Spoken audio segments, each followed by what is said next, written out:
칭찬의 말로 사람을 살려라 라는 제목으로 하나님 말씀을 받으시겠습니다. 우리 지난주에 세 사람이 등장을 했습니다. 첫 번째는 사랑받는 다윗이었죠. 그리고 다윗을 사랑했던 사랑하는 자 또 요나단, 그리고 또 한 사람, 어떤 사람이 등장했습니까? 시기하는 자 사울이 등장을 했습니다. 오늘 본문에도 마찬가지로 세 사람이 등장을 합니다. 그런데 그 앞에 붙은 형용사가 조금 달라요. 시기하는 자 사울에서 이제는 죽이려는 자 사울로 바뀌었고요. 그 다음에 살리려는 자 요나단, 그리고 도망가는 자 다윗, 이 세 사람 형용사가 바뀌어서 다시 한번 이 세 사람이 등장을 하게 됩니다. 자, 첫 번째, 죽이려는 자 사울 한번 띄워주세요. 사울이 죽이려는 자로 등장을 하게 됩니다. 사진 한 번만 보여주십시오. 사울이 다윗을 이제는 죽이려고 합니다. 자, 사무엘상 19장 1절 말씀 한번 같이 읽겠습니다. 시작. 사울이 그의 아들 요나단과 모든 신하에게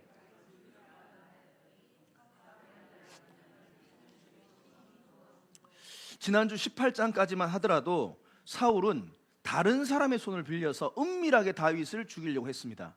그런데 이제 19장에 넘어와서는 완전히 태세가 바뀌어졌어요. 공공연하게 이제는 모든 사람이 알도록 노골적으로 다윗을 죽이려고 합니다. 누구에게 죽이라고 말을 하고 있습니까? 요나단과 모든 신하에게 이제는 다윗을 다 죽이라라고 다 이야기하고 있다, 이 말입니다. 저때 다윗의 직함이 뭐였어요? 바로 이스라엘의 군대 장관이었습니다. 어떻게 그가 군대 장관이 되었습니까? 사울이 보내는 곳마다 오늘 찬양 인도자도 말씀하셨지만 지혜롭게 행한 거예요. 너무나도 사랑스러운 거예요. 결국은 승진해서 군대 장관까지 올라가게 되죠. 다시 말하면 다윗은 사울 왕이 데리고 있는 장수 중에서 가장 지혜로운 장수였다, 이 말이에요. 가장 지혜로운 장수, 가장 용맹한 장수, 블레셋까지 죽인 핵심이 바로 다윗입니다. 그래서 여인들도 노래를 불렀죠. 사울은 천천히요, 다윗은 만만이라. 다시 말하면 다윗은 사울의 핵심 전력입니다. 이스라엘의 핵심 전력입니다. 블레셋 사람들이 가장 두려워하는 사람입니다. 그런데 지금 사울 왕이 누구를 죽이려고 한다고요? 다윗을 죽이려고 하고 있다. 만약에 다윗을 죽이게 된다면 어떤 일이 벌어집니까? 이스라엘의 가장 핵심 전력이 사라지게 되는 거죠. 약해지는 거죠. 그런데 놀라운 것은요, 사울 왕은 거기까지 생각을 못해요. 그것까지 보지 못합니다. 상황 파악이 안 되는 거예요. 그리고 또 만약에 다윗을 죽이게 된다면 자기, 어떻게 보면 다윗은 자기의 누구예요? 사위입니다. 사위. 둘째 딸 미갈의 남편이에요. 결혼한 지도 얼마 안 됐어요. 그런데 자기 딸의 남편을 아버지가 죽였다. 이거는 평생 딸의 입장에서 뭐예요? 트라우마입니다. 상처입니다. 평생 아버지하고 등을 질 수 있는 그런 일이 벌어지게 되는 거죠. 사울이 거기까지 생각 못하는 거예요. 자, 여기서 우리가 발견한 영적 은혜가 하나 있는데요. 뭐냐면 죄에 빠지면 그 다음을 보지 못해요. 죄에 한번 붙잡혀서 그 죄에 끌려다니고 빠지게 되면요, 그 다음을 보지 못하는 특징이 반드시 나온다. 죄가 가져올 파괴적인 결과를 보지 못한다. 여러분, 외도가 뭐예요? 배우자가 아닌 다른 사람과 부적절한 성관계를 맺는 거죠. 외도. 자, 외도를 왜 하죠? 그 다음을 보지 않으니까 그러는 거 아니에요. 만약에 외도를 해버렸어. 그러면 정욕에만 사로잡혀가지고요, 나중에 이 외도 때문에 내 배우자가 받을 평생의 상처를 보지 못한 거예요. 내 자녀들이 받을 평생의 상처를 보지 못한 거예요. 생각하지 않은 거예요. 그냥 그 당시의 즐거움, 그 당시의 정욕에만 사로잡혀서 행동을 하기 때문에 외도를 하게 되는 거 아닙니까? 그런 사람이 하나 또 있어요. 오늘 죽이려는 자가 사울 말고 한 사람이 더 등장합니다. 사실은 오늘 본문 말고요, 사무엘하 11장에 가보면 다윗도 죽이려는 자였어요. 놀랍죠? 다윗도 정욕에 사로잡혀 버렸어요. 그래서 밧세바의 남편 우리아를 죽이려고 합니다. 그리고 결국 죽였죠. 정욕에 사로잡혔기 때문에 그런 거예요. 사무엘상 19장의 다윗 버전이다 볼 수 있는 겁니다. 그러니까 사울은 시기에 사로잡혀서 그 다음을 보지 못하고 다윗을 죽이려고 했고, 다윗도 정욕에 사로잡혀서 그 다음을 보지 못한 것입니다.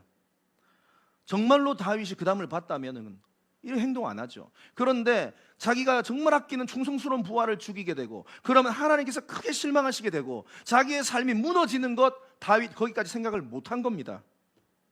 두 사람 다 결국 똑같아요. 사울은 시기에 사로잡히고 다윗은 정욕에 사로잡히고. 여러분, 이것이 죄가 가진 무서움인 줄을 믿으시기를 바랍니다. 여러분, 우리가 이 생각할 수 있어요. 아유, 사울은 원래 나쁜 놈이라서 이런 죄를 저질렀고 다윗은 원래 착한데 실수한 거야. 그렇게 생각하지 마세요. 잘못된 생각입니다. 인간은요, 원래 죄성을 가진 존재예요. 어떤 인간도 여기서 자유할 수 없다. 다윗도 그랬다면 우리도 그럴 수 있다. 시기에 사로잡혀서 다음을 보지 못했던 사울, 정욕에 사로잡혀서 다음을 보지 못했던 다윗, 그래서 고삐 풀린 망아지처럼 행동했다면, 자, 여러분에게 질문합니다. 혹시 여러분들은 무엇에 사로잡혀 있습니까? 곰곰이 생각해 보세요. 무엇에 사로잡혀서 하나님의 뜻은 망각한 채 고삐 풀린 망아지처럼 혹시 내가 살아가고 있는 것은 아닌가? 시기인가? 정욕인가? 탐심인가? 뭔가 한번 오늘 여러분들의 자신을 돌아보시기를 바랍니다. 그래서 여러분, 죄의 유혹이 몰려올 때는 어떻게 되냐? 꼭 그 다음에 무슨 일이 벌어질지를 바라보시는 영안이 있기를 바랍니다. 그래야지만 안 넘어가요. 그래야지만 안 넘어져요. 그 사람을 소개시켜 드릴게요. 바로 요셉이라는 친구입니다. 강력한 죄의 유혹이 몰려왔어요. 10대 청소년이었어요. 형들의 시기를 받아가지고 애굽의 노예로 팔려가서 보디발의 집에 노예로 팔려갔는데 일을 너무 잘해. 그러니까 날마다 이제 승진하다 보니까 가정 총무까지 됩니다. 그랬더니 어느 날 남편은 없고 보디발의 아내가 옷을 벗고 요셉을 유혹하죠. 강력한 성적 유혹을 해온 겁니다. 이 보면은 아마도 이 여인은 처음이 아니었을 것이다. 남편이 출장을 가면 수많은 노예들에게, 수많은 남정네들에게 이러한 유혹을 던진 여자일 것이다 라고 충분히 미뤄 짐작할 수 있습니다. 경험이 많아요. 유혹의 경험이 많아요. 얼마나 아주 지혜롭게 요셉을 뱀처럼 지혜롭게 잡아뜨리려고 한 거예요. 그런데 그때 요셉이 어떤 고백을 합니까? 창세기 39장 9절. 이 집에는 나보다 큰 이가 없으며 주인이 아무것도 내게 금하지 아니하였어도 금한 것은 당신뿐이니. 지금 주인이 없는데도 저 말을 하고 있는 거예요. 당신은 그의 아내임이라. 그런즉 내가 어찌 이 큰 악을 행하여 하나님께 죄를 짓겠습니까? 그 다음을 생각한 거예요. 내가 이 죄를 저지른다면 나에게 이 가정을 맡기고 나를 신뢰했던 보디발의 신뢰를 깨뜨리는 것이고, 두 번째, 하나님 앞에 득죄하는 겁니다. 하나님이 보고 있습니다. 내가 이 죄를 저지르면 내 인생이 비참해질 것을 나는 알고 있습니다. 여러분, 죄의 유혹이 끊임없이 우리에게 몰려올 때에 기억하십시오. 그 다음을 생각하시고 하나님을 기억하시기를 바랍니다. 여러분, 그래서 항상 우리가 그래서 거룩 운동 하셔야 된다 이 말이에요. 영안을 열어주십시오. 아버지 하나님, 우리에게 지혜를 주십시오. 분별의 힘을 주십시오. 내가 이 행동을 하면 어떤 일이 벌어질지. 자, 두 번째로, 죽이려는 자 사울 다음에 또 다른 한 사람, 누굽니까? 살리려는 자 요나단이 등장을 합니다. 요나단이 다윗을 살리려고 합니다. 아버지 사울 왕은 이제 공개적으로 다윗을 죽이라, 자기도 죽이려고 합니다. 그런데 이제 자신의 목숨을 걸고 자기의 친구인 다윗을 살리려고 아버지를 만나서, 아버지, 죄를 짓지 마세요. 다윗을 살려주세요 라고 말하게 됩니다. 이제는 아버지 앞에서 대놓고 이제 탁 말하는 겁니다. 아버지, 다윗 죽이지 마세요. 아버지, 그렇게 하지 마세요. 하나님 앞에 득죄하는 겁니다 라고 말하고 있습니다. 자, 사무엘상 19장 4절 말씀을 한번 보겠습니다. 그런데 어떻게 말하는가? 요나단이 그의 아버지 사울에게 다윗을 칭찬하여 이르되, 원하건대 왕은 신하 다윗에게 범죄하지 마옵소서. 그는 왕께 득죄하지 아니하였고 그가 왕께 행한 일은 심히 선함입니다 라고 얘기하고 있습니다. 자막 한번 띄워주세요. 그대로 두세요. 요나단이 지금 다윗을 살리려고 하는데요, 지금 요나단의 입장에서는 다윗이 어떤 인물입니까? 자기의 절친이기도 하지만 또 하나 자기의 어떻게 보면은 원수일 수도 있습니다. 자기의 왕권을 가장 위협하는 존재가 다윗이에요. 아버지 사울 왕도 그걸 알아요. 그런데 사람들의 칭송이 점점 다윗이 높아져 가니까 참을 수가 없는 거예요. 사울 왕은 자기 아들한테 왕권을 줘야 되는데, 그래서 사울 왕도 사실은 죽이려고 했던 거예요. 어떻게 보면은 가장 다윗이 없어지기를 원하는 사람이 요나단입니다. 그런데 요나단은 오히려 반대로 행동하고 있어요. 다윗을 죽이는 것이 아니라 목숨을 걸고 살리려고 하고 있어요. 왕권에 집착하지 않아요. 요나단의 위대함들이 이런 부분들이 계속 나온다 이 말이에요. 그런데 여기서 중요한 포인트가 뭐냐면, 이 말씀이 주는 은혜가 뭐냐면, 어떻게 지금 살리고 있습니까? 아버지를 막 멱살을 잡아가지고 죽이지 말란 말이야 이렇게 했어요? 어떻게 했습니까? 다윗을 뭐 했다고요? 칭찬. 원어 그대로 나왔더라고. 다윗을 칭찬합니다. 영어 성경 NIV 보면은 조나단 spoke well of David, 이 말은 speak well이라는 말이 칭찬하다 이 말이에요. 그러니까 진짜로 다윗을 칭찬한 겁니다. 다윗의 좋은 부분을 계속 말하면서 다윗을 구해내고 있어요. 다윗이 어떤 사람인지, 어떤 선한 영향을 끼치고 왔는지, 왕에게 어떠한 존재였는지, 지금까지 어떤 삶을 살아왔는지 쭉 얘기하는 거예요. 칭찬하는 겁니다. 그리고 아버지를 설득하는 겁니다. 사무엘상 19장 6절에 보면 사울이 요나단의 말을 듣고 맹세합니다. 여호와의 살아계심을 두고 맹세한다. 그가 죽임을 당하지 아니하리라. 요나단의 말을 듣고 사울이 마음을 바꾸게 되죠. 결국은 요나단의 칭찬의 말로 일단은 나중에 그 맹세가 깨어지긴 하지만 다윗을 살리는데 성공을 하게 된 것입니다. 여러분, 여기서 중요한 영적인 원리를 하나 발견하는데요, 칭찬의 말로 사람을 살릴 수 있다 이 말이에요. 무슨 말로요? 칭찬의 말로. 이게 별거 아닌 것 같은데요, 성경은 분명히 말하고 있습니다. 요나단의 칭찬의 말로 죽을 수밖에 없었던 다윗을 살려냅니다. 여러분, 한 사람을 향한 칭찬의 말, 한 사람을 향한 격려의 말이 누군가를 살릴 수 있음을 믿으시기를 바랍니다. 반대로 누군가를 향한 비난의 말, 아무 생각 없이 비판의 말을 쏟는 그 말 때문에 한 사람을 죽일 수도 있어요. 지난번 우리 배웠어요. 다윗과 골리앗의 싸움에서 보면은 결국 우리 인생의 싸움은 칼로 하는 싸움 이전에 무슨 싸움이라고요? 말싸움이라고요. 말로 하는 싸움이 먼저다 이 말이에요. 그래서 우리 말에는 여러분 뭐가 있냐면, 자 따라하세요. 말에는 힘이 있다. 말에는 힘이 있다. 여러분들이 이번 주에 하셨던 그 말씀에는요 힘이 있었던 거예요. 그래서요 말 한마디가 너무 중요하다고 성경은 계속 강조하고 있습니다. 왜 우리가 말에 힘이 있는가? 그것은 바로 우리가 하나님의 형상을 닮았기 때문에 그래요. 우리는 하나님의 형상대로 지음을 받은 존재입니다. 다시 말해 이 혀까지도. 그렇기 때문에 하나님께서 천지 만물을 만드실 때 어떻게 만드셨어요? 무슨 재료를 가지고 만들었어요? 아니요, 말로 만들었어요. 빛이 있으라, 궁창이 있으라, 바다와 하늘이 있으라. 계속해서 말씀으로 하십니다. 이 놀라운 권세가 우리 입에도 주어진 줄을 믿습니다. 그래서 아무 생각 없이 내뱉었던 그 말이 사람을 살리기도 하고 죽이기도 했던 겁니다. 한번 여러분의 삶을 곰곰이 돌아보십시오. 내 가정을, 내 자녀를, 내 배우자를, 내 공동체를 한번 둘러보십시오. 내가 무슨 말을 하며 어떤 영향을 끼쳤는가? 그래서 여러분 잠언 18장 21절 말씀에 성경은 분명히 말합니다. 죽고 사는 것이 어디에 달렸다? 혀의 힘이래요. 사람을 죽이기도 하고 살리기도 하는 것이 혀의 힘, 다시 말하면 말의 힘이에요. 말의 힘이 달렸대. 이 혀에 달렸대요. 우리 찬유리를 살리기도 하고 죽일 수도 있는 게 엄마의 엄마의 아빠의 혀에 달려. 혀의 힘이라고 나와 있습니다. 힘이 있다 이 말이에요. 혀를 쓰기 좋아하는 자는 혀의 열매를 먹을 것이다. 놀라운 말씀입니다. 제가 이것도 암송 말씀에 넣었어야 되는데 아쉽네요. 여기까지 외우시기 바랍니다. 에베소서 4장 29절과 함께 아멘. 예. 혀의 힘. 그러니까 내 배우자를, 내 자녀를, 내 공동체를 내 입에서 나오는 말로 살리기도 하고 죽이기도 한다는 겁니다. 그래서 여기 보면 혀를 쓰기를 좋아하는 자라고 나와 있죠. 혀를 쓰기를 좋아하는 자는 무슨 말일까요? 이 부정적인 의미입니다. 말을 많이 하는 자, 함부로 하는 자, 항상 뒤에서 남 이야기를 좋아하는 자, 이런 의미입니다. 그러니까 성경은 분명히 말하고 있어요. 뒷담화하는 사람들 얘기하고 있습니다. 부정적으로 뒤에서 함부로 이야기하는 사람들이 많다는 것을 성경은 이야기하고 있습니다. 그 사람들의 특징이 뭐예요? 어떤 팩트, 사실은 상관없어요. 오직 자신의 재미, 자신의 즐거움을 위해서 함부로 이야기하는 사람들을 성경은 말하고 있습니다. 언니, 이번에 그 얘기 이번에 들었어? 철수 엄마가 이번에 남편하고 별걸 했대. 뭐 있는 거 아니야? 바람 핀 거 아니야? 철수 엄마, 철수 아빠 바람 핀 거 아니야? 이제 사실이고 뭐 필요 없어요. 그냥 했다고, 그냥 들었다고, 그냥 막 말하는 거예요.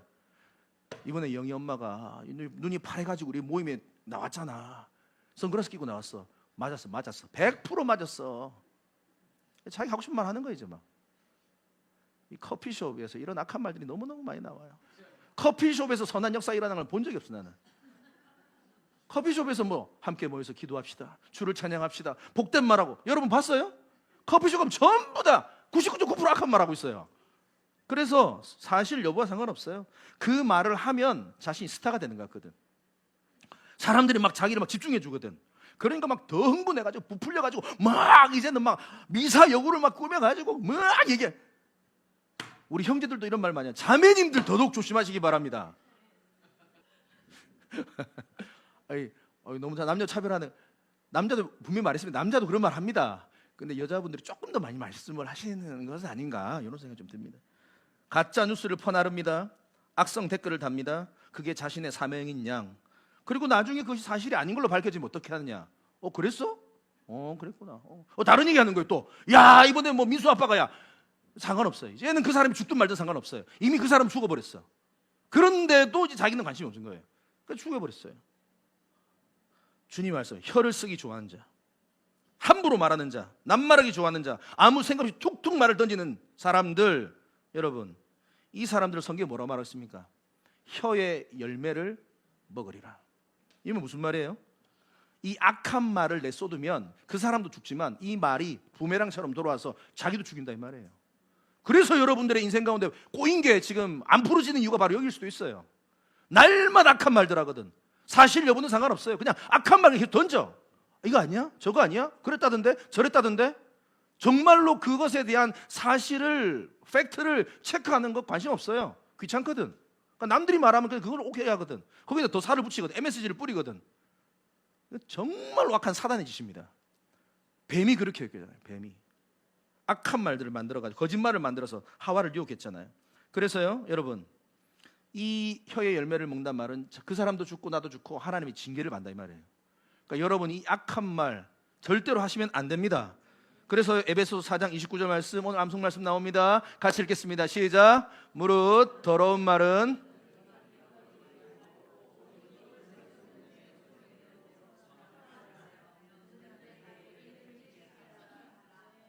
우리 자매님들만 다시 한번 읽어볼까요? 예, 그냥.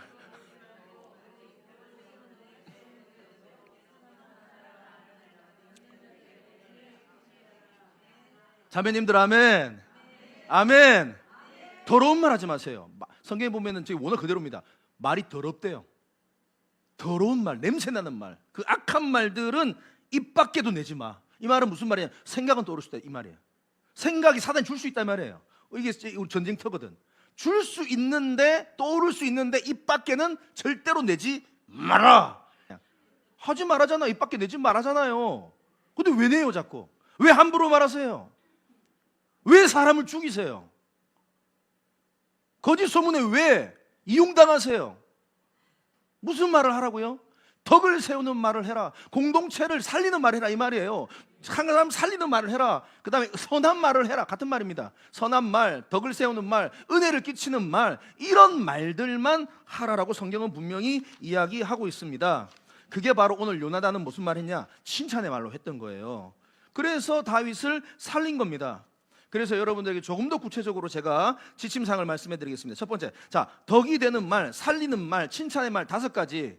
여러분, 이 말만 여러분들의 입에 꼭 달고 사시기를 바랍니다. 자, 첫 번째, 수고했어요. 자, 따라하세요. 수고했어요. 사랑해요. 고마워요. 덕분이에요. 잘했어요. 제가 수백 가지 말 중에서 제가 연구하고 조사해서 5가지를 뽑아온 거예요, 여러분. 제가 100가지 다 알려드리면 여러분 다 못 외우실 거잖아요. 5가지만 외우세요. 이게 다 의미가 있습니다. 이게 다 칭찬도 있고 격려도 있고 회복도 있고 다 있습니다. 우리 저기 남편이 설계를 탁 했어. 그럼 우리 아내들은 딱 남편 바라보고 뭐라고 말해야 됩니까? 그런 말 잘 안 하잖아. 여보, 이게 밖으로 봐봐. 이게 봐봐. 아, 여기 붙어 있네. 이거 뭐고 왜 제대로 설거지 안 했어요? 다시 하세요. 그게 아니고 뭐라고요? 수고했어요, 여보 하고 남편이 잠들면 몰래 자기가 설거지하면서 다시 밥알 뛰면 되는 거예요. 여보, 우리 남편분들은 아내가 또 오늘 다 이렇게 갔는데 뭐 이렇게 뭐 바람을 쐬러 간다, 커피숍을 간다. 아내가 다 이렇게 저기 빨간 립스틱을 바르고 이렇게 다 이제 출발을 해요. 잘 타고 출발해요. 그러면 어떻게 남편들이 아내에게 뭐라고 말해야 돼요? 여보, 남자들의 얼굴 표정이 지금 거의 뇌정지 수준이 왔어요. 여보 너무 이쁘다. 여보 당신 사랑해. 이렇게 말해야지. 쥐 잡아먹었나? 막 이런 얘기. 도대체 입에 무슨 짓을 한 거고? 이런 말들을 제가 자연스럽게 한다고, 제가 그런 말을 쓴다고 여러분들께 선입견을 안 가졌으면 좋겠습니다. 사랑해 여보, 고마워. 우리 남자들만 아내들에게 여보 사랑해 시작. 박연효 집사님만 여보 사랑해 고마워. 당신 덕분이야. 당신 잘했어. 당신 덕분에 내가 여기 있는 거야. 당신 덕분에 내가 살아. 이분이 지금 또 또 주일학교 가르치시려고 지금 가셨네. 여보, 아내라고 생각하고 여보 당신 덕분이야. 당신 덕분에 내가 살아. 여보 당신 만난 건 내 인생의 최고의 축복이야. 자기 여보 저도요 이렇게 말해줘야죠. 여보, 이게 그냥 제가 일부러 이 시간 하려 하는 게 아닙니다. 여러분의 붙어야 돼 몸에. 이걸 체득을 시켜야 된다고요. 이게 체질로 만들어야 돼. 왜냐 남자들 잘 안 하거든. 경상도 남자가 쪽팔리게 무슨 말 저렇게. 아니요, 경상도 남자면 더 잘하면 됩니다. 할렐루야. 덕이 되는 말, 살리는 말, 칭찬의 말들입니다. 자, 그 다음 말 뭐 있어요? 더러운 말 5가지. 더러운 말 있습니다. 성경이 말하고 있습니다. 이건 죽이는 말이요, 비난의 말입니다. 이거 5가지는 여러분 평생에 절대 하면 안 돼요. 입에다가 절대로 이걸 넣지 마세요. 혀 바깥으로 내밀면 나가게 하면 안 됩니다. 그것도 몰라? 이거 진짜 말 많이 해. 그것도 몰라? 뭘 모를 수 있잖아요. 아내가 모를 수 있고요, 우리 옆에 있는 지체가 모를 수 있잖아요. 그것도 몰라요? 심각하네. 그것도 몰라요? 이거 무시하는 말이에요. 그거밖에 못해? 그러니까 이 사람이 열심히 했어. 했는데 자기 기준에 안 맞거든. 그것밖에 못해? 아이고 막 월급 삭감이다. 그것밖에 못해? 네가 잘하는 게 뭐야? 네가 잘하는 게 뭐야? 당신 잘하는 게 뭐야? 여기 좀 나이가 지긋하신 분들 얼굴이 지금 너무 안 좋거든요. 지금 여기가 지금 네가 잘하는 게 뭐야? 잘하는 것도 하나 없으면서 아이고 이제 화상아. 멍청한 놈 나온다고. 여기서 이제 연결이 된다고. 아니 왜 넘기세요 선생님? 멍청한 놈, 머저리 같은 놈, 시끄러. 쓸데없는 소리 하지 마. 이게 다 연결이 돼 있습니다. 이게 집에 가서 다 연구해 보세요. 이게 다 연결이 돼 있고 다 비난과 죽이는 말들이에요. 이 말 절대로 하시면 안 됩니다. 아들이 열심히 공부해왔는데, 자녀 공부해왔는데 60점밖에 못 봐요. 지금만 닮아가지고 머리 나빠가지고. 네가 뭐 잘한 게 뭐가 있노? 엄마 때려치워라. 가서 공장 가서 일이는, 공장 아무나 못 들어갑니다 요즘에. 공장도 힘들어요 요즘에. 뭐 실력 있어야 들어가지. 무슨 말만 시끄러. 닫아 조용히. 네 뭐 한다고 쓸데없는 소리 하지 마. 이렇게. 그래서 이런 말 하시면 절대 안 된다. 우리 미라클 성도님들은 덕이 되는 말, 살리는 말만 하신 은혜가 있기를 바랍니다.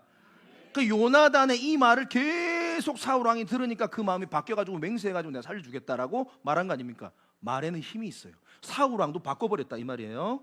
그래서 사무엘상 19장 6절 말씀해 보시면 사울이 요나단의 말을 듣고 맹세합니다. 마음을 바꿔요. 내가 하나님의 이름을 두고 맹세한다. 이거는 십계명의 말씀입니다. 여호와 이름 망령되게 일컫지 말라. 이거는 진짜 자기가 진심으로 내가 맹세한다 이 말이에요. 내가 그를 죽이지 않겠다라고 합니다. 그리고 이제 한 고비가 넘어가죠. 그리고 이제 다윗과 사울 사이에 약간의 평화가 오는 듯합니다.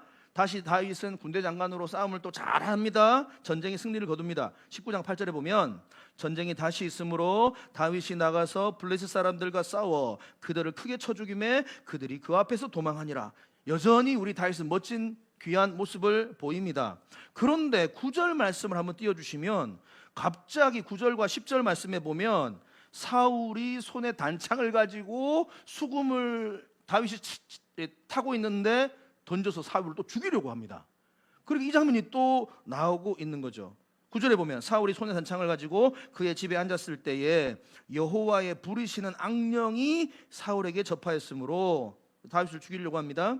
여기 보면은 여호와께서 부르시는 악령, 이게 좀 신학적인 난제예요. 이게 뭐냐? 그럼 여호와께서 악령을 부르신다? 그러면 뭐 악령을 가지고 막 사울을 어떻게 해가 이거냐? 그런 개념 아니에요. 이 말의 뜻은 뭐냐면 악한 영, 사탄도 주님의 손안에 있다 이 말이에요. 그리고 무슨 말이냐면 하나님께서 직접 사울을 괴롭혔다는 개념이 아니라 악한 영, 사단이 사울을 괴롭히도록 허락하셨다 이 말이에요. 허용하셨다 이 말이에요. 그 개념입니다. 분명히 사울은 지난번에 맹세했거든. 내가 안 죽이겠다고 진심을 다해서 맹세했어요. 그런데 왜 또 이런 악행이 나오는가? 8절과 9절 사이에 뭐가 있는지를 짐작하셔야 돼요. 이 중간에 생략된 말씀이 있는데 그것은 뭐냐면 8절에서 다윗이 승리하고 돌아와서요, 또 여러 번 승리하면서 또 사람들은 다윗을 향해서 칭송과 노래를 불렀어요. 사울은 천천히요, 다윗은 만만이다. 신문의 일면의 헤드라인, 다윗 또 승리하다, 다윗 또 민족을 구하다, 민족의 영웅, 영도자 다윗, 이렇게 나오니까 그 모든 찬양과 헤드라인 뉴스를 보고 사울이 또 헷가닥한 겁니다. 그리고 나서 9절과 10절의 말씀, 다시 옛날 모습으로 돌아오게 된 겁니다. 시기의 영에, 살인의 영에 사로잡힌 겁니다. 그래서 수금으로 노래를 듣다가 창을 다시 던진 거예요.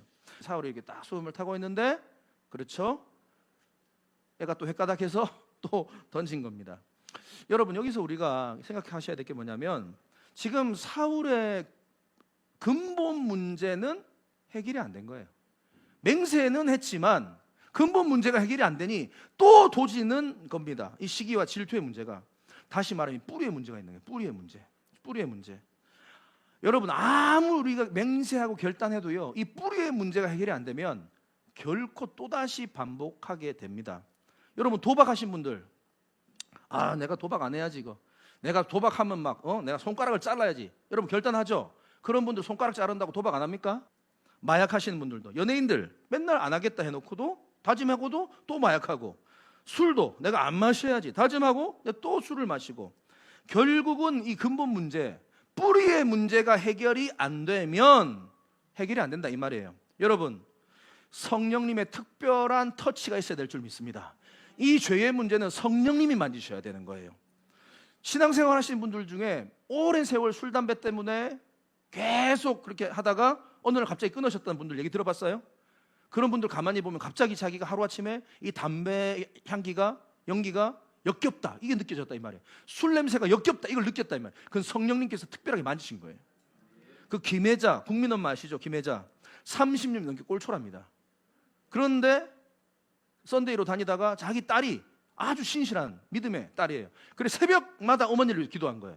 그런데 어머니가 어느 날 그 담배 냄새가 너무 역겹게 느껴져가지고 담배를 끊었다라는 간증을 제가 들었습니다. 최강희 씨도 마찬가지더라고요. 최강희도 그런 모습이 있더라고요. 이거는 성령님께서 특별히 만지셔야 돼서 그때 죄의 역겨움이 느껴져야 돼요.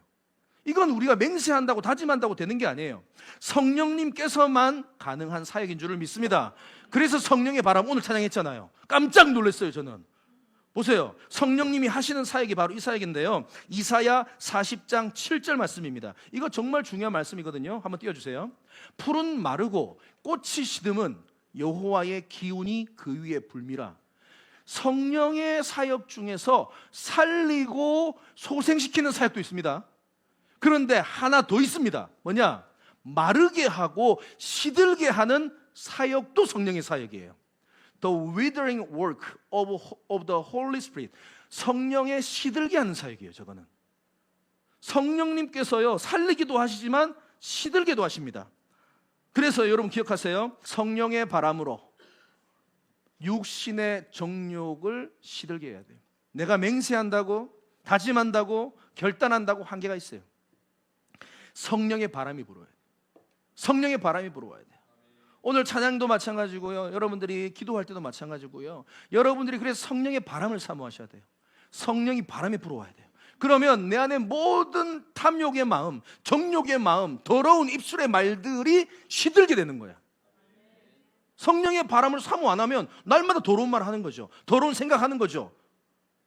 어쩔 수 없어요. 그건 여러분들의 책임입니다. 성령의 바람이 불어와야 돼요. 여러분들이 사모하셔야 돼요. 성령님 인격이 있으신 분이시기 때문에 여러분들 리스펙 해줘야 돼요. 성령님 내 안에 와주세요. 충만케 해주세요. 내 안에 모든 더러운 죄를 시들게 해주세요. 시들게 해주세요. 로마서 8장 13절, 너희가 육신대로 살면, 다시 말하면 너희들이 마음대로 감정에 요동하는 대로 살면 반드시 죽을 것이로되. 죽는다는 말은 시체처럼 산다 이 말이에요. 교회를 나와도 육신대로 살면, 성령으로 안 살면 그냥 시체처럼 살아가는 거예요. 무기력한 존재가 되는 거예요. 반면에 이르되 영으로서 몸의 행실을 뭐하면? 저기 나오잖아요. 성령의 바람이 나오잖아요. 성령으로서 몸의 행실, 육신의 탐욕, 정욕을 죽이면 여러분들은 산 존재가 된다 이 말입니다. 아멘. 여러분 성령의 바람을 구하십시오. 성령의 바람으로 여러분들의 오래된 그 죄를 끊으시기를 바랍니다. 이거는 내 결단과 다짐이야. 성령이 하셔야 돼요. 자, 넘어가세요. 결국 수금을 타던 다윗을 사울왕이 또 죽이려고 합니다. 세 번째죠. 도망가는 자 다윗입니다. 자, 사무엘상 19장 9절에 보면 사울이 손에 단창을 가지고 그의 집에 앉았을 때에 여호와께서 부르시는 악령이 사울에게 접하였으므로 사울이 손으로 수금을 탈 때 사울이 단창으로 다윗을 벽에 박으려 하였으나 그는 사울의 앞을 피하고 사울의 창은 벽에 박힌지라 다윗이 그 밤에 도피하매, 이 말씀이 있습니다. 세 번째예요. 벌써 창으로 죽이려고 했던 모습 세 번째입니다. 그런데요, 다윗의 귀한 모습을 우리가 발견할 수 있는데요, 사울 왕이 우리 18장에 보면 두 번이나 창으로 찔러 죽이려고 했죠. 자, 그러면 지금 이제 또 세 번째 부른 거예요. 자, 여러분들이 다윗이에요. 자, 세 번째 사울 왕이 여러분들을 불렀어요. 여러분들이 다윗이에요. 여러분들은 어떻게 가겠습니까? 한번 상상해 보세요. 분명히 저 인간 저번에 나 두 번 죽이려고 했어. 나 알아. 그리고 저 몇 번째 나 계속 죽이려고 하는데 여러분 같으면 불렀어. 지금 악령에 자기가 시달린데 여러분 같으면 어떻게 가겠어요? 뭐 준비해서 가겠어요? 예? 무장을 해서. 맞습니다. 방패를 가져가야 되는 거 아닙니까? 언제 또 날라올지 모르는데. 아니면 자기도 뭐 칼 하나 들고 가야지. 정당방위 아니야? 날라오면 나도 죽이면 뭐 같이 막 그냥 막 네 죽고 내 죽고 하자 할 거 아니에요. 그런데 다윗은 또 수금을 가지고 간다. 이게 이해가 됩니까? 정말로 안타까운 현장인데요, 진짜로 은혜가 되는 현장입니다. 다윗의 손에는요 지금 사울을 치료하는 도구가 있고요, 사울 왕의 손에는 다윗을 죽이려고 하는 도구가 있어요. 엄청난 대조입니다. Instrument of healing, 치료하는 도구 수금을 가지고 다윗은 끝까지 나아가고 있어요. 그리고 사울은 Instrument of killing, 죽이려는 도구를 가지고 다윗을 죽이려고 하고 있는 겁니다. 여러분, 이러한 다윗의 손이 되시기를 바랍니다. 다윗이 알아요. 지금 내가 죽을 수도 있다는 걸 알아요. 그럼에도 불구하고 사울 왕을 사랑했던 거예요. 끝까지 사울 왕을 살리고 싶었던 거예요. 끝까지 사울 왕을 위해서 중보했던 거예요. 여러분, 이 마음이 예수의 마음인 줄을 믿습니다. 그 마음이 다윗에게 있었어요. 그리고 사울은 아무것도 몰라. 그냥 막 눈앞에 시계형에 사로잡혀서 그냥 죽이려고만 했던 거예요. 그런데 결국 그럼에도 불구하고 또 창이 날라온 거예요. 그런데 이번에는 다윗의 대처가 좀 달라요. 아까 말씀 다시 한번 띄워주세요. 첫 번째와 두 번째는 그냥 참았어요. 그죠? 그 자리에 있었어요. 근데 이번에는 어떻게 했습니까? 도피했습니다. 도망갔습니다. 그러니까 좀 달라요, 영적으로. 우리가요 참고 인내할 때도 있고요, 도망갈 때도 있습니다. 영적인 지혜가 필요해요. 그래서 우리에게 지혜가 필요한 거예요. 분별하는 지혜가 필요해요. 맞서 싸울 때가 있어요. 예수님도 그랬어요. 참고 인내할 때 있어요. 그런데 도망갈 때도 있었어요. 예수님도 그냥 도피한 적이 있어요. 자, 넘어가서요, 도망가는 다윗의 모습 가운데 참 귀한 모습이 또 발견됐는데요, 도망을 가는데 원망하고 불평하면서 도망가는 게 아니에요. 다윗은 어떻게 가고 있냐? 기도하면서 도망가요. 이게 놀라워요. 시편 59편이 바로 그 말씀이거든요. 시편 59편에 보면은 사실은 다윗입니다. 표제어가 뭐냐면 사울이 사람을 보내어 다윗을 죽이려고 그 집을 지킨 때, 다시 말하면 다윗이 1차적으로 창을 피해 도망가고요, 미갈 자기 아내와 함께 있는데 또 사람들을 보냅니다. 전령들을 보내서 죽이려고 합니다. 그러니까 다윗이 몰래 창 밖으로 또 도망을 갑니다. 그 상황이었어요. 다시 말하면 도망가는 그때에 시편 59편 보면은 어떻게 다윗이 고백하고 있냐. 나의 하나님이여, 나의 원수에게서 나를 건지시고 일어나 치려는 자에게서 나를 높이 두소서. 악을 행하는 자에게서 나를 건지시고 피 흘리기를 즐기는 자에게서 나를 구원하소서. 그들이 나의 생명을 해하려고 엎드려 기다리고 강한 자들이 모여 나를 치려하오니 여호와여, 이는 나의 잘못으로 인하 말미암음이 아니요 나의 죄로 말미암음도 아니로소이다. 내가 허물이 없으나 그들이 달려와서 스스로 준비하오니 주여 나를 도와주시기 위하여 깨어 살펴주소서. 9절, 하나님은 나의 요새이시니 그의 힘으로 말미암아 내가 주를 바랍니다. 나는 주의 힘을 노래하며 아침에 주의 인자하심을 높이 부르오니 주는 나의 요새이시며 나의 환난 날의 피난처이십니다. 이게 다윗의 위대함이에요. 하나님의 마음에 합한 자의 모습이에요. 억울하잖아요. 지금 자기가 잘못한 거 아니에요. 근데 도망을 가면서도요, 원망하고 불평하면서 사람을 욕하고 하나님을 욕할 수 있지만 안 합니다. 그 상한 마음을 가지고 주님 앞에 나와서 기도하며 도망가는 다윗의 모습입니다. 주님 아시지요? 내 억울함 아시지요? 나의 생명을 찾는 자들이 이렇게 많음을 아시지요?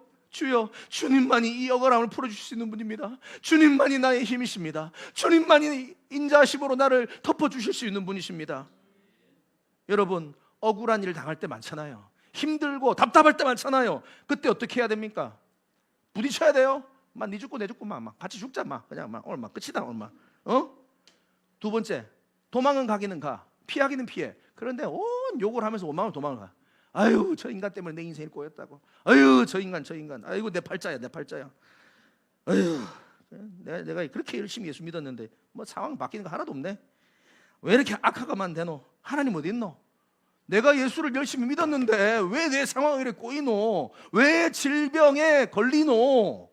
내가 주님을 열심히 믿었는데 왜 하나님이 나를 버리신 것 같아요? 이런 생각 들 때 있지 않아요? 그럴 때 있잖아요. 하나님 안 살아계시네. 어딨노? 원망하고 불평할 수 있어요. 근데 다윗은 그렇게 하지 않습니다. 어떻게 합니까?